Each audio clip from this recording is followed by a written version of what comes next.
Monsieur le Président, chers collègues, autant nous sommes les premiers à réclamer davantage de soutien de la part de la région et des partenaires à la politique d'innovation en Nouvelle-Aquitaine, autant l'action de l'Agence de développement et d'innovation présente un certain nombre de défaillances. Premier point noir, alors que la convention que vous proposez fixe comme objectif de placer, je cite, l'équilibre des territoires au cœur du développement, nous ne pouvons que constater une surconcentration de son action en Gironde.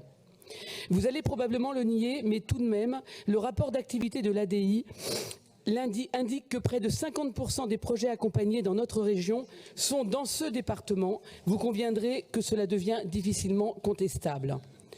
Bien sûr, le sujet n'est pas de regretter le dynamisme de l'écosystème d'innovation girondin, mais de voir que les 11 autres départements néo-aquitains soient aussi peu accompagnés. Or, l'innovation, c'est les emplois de demain et il est urgent d'intégrer une dimension d'aménagement du territoire à cette politique.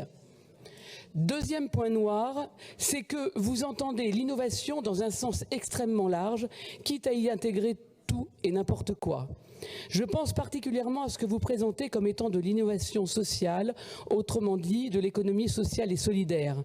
Il est très regrettable de dilapider une partie du budget déjà insuffisant dans une économie assistée aux antipodes de ce qu'est l'innovation et sa recherche de la création de valeur.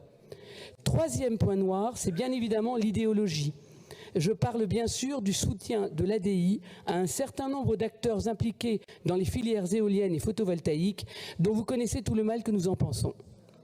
Je parle également de la volonté de prioriser les entreprises qui s'engageraient dans les démarches RSE qui sont soumises à une très large interprétation politique dont d'ailleurs vous ne vous privez pas. Cependant, cette politisation, on la constate aussi dans la communication de l'agence.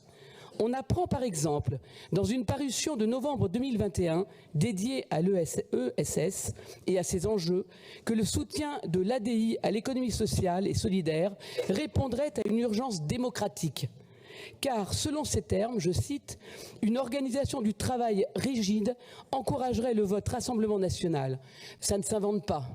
Je pense que vous comprendrez notre surprise de retrouver ce genre de commentaires dans la communication d'une agence dont le seul but devrait être d'accompagner l'innovation dans notre territoire. J'espère surtout que vous comprendrez notre immense ras-le-bol face à ces obsessions anti-RN. Je note que vous évoquez des règles de déontologie dans cette convention. Il faudrait peut-être déjà commencer par respecter nos électeurs et s'imposer la plus élémentaire neutralité politique. Certes, malgré cela, cette agence fournit bien souvent un travail de qualité, mais nous ne pouvons pas soutenir de telles dérives. C'est pourquoi nous voterons donc contre cette délibération. Je vous remercie.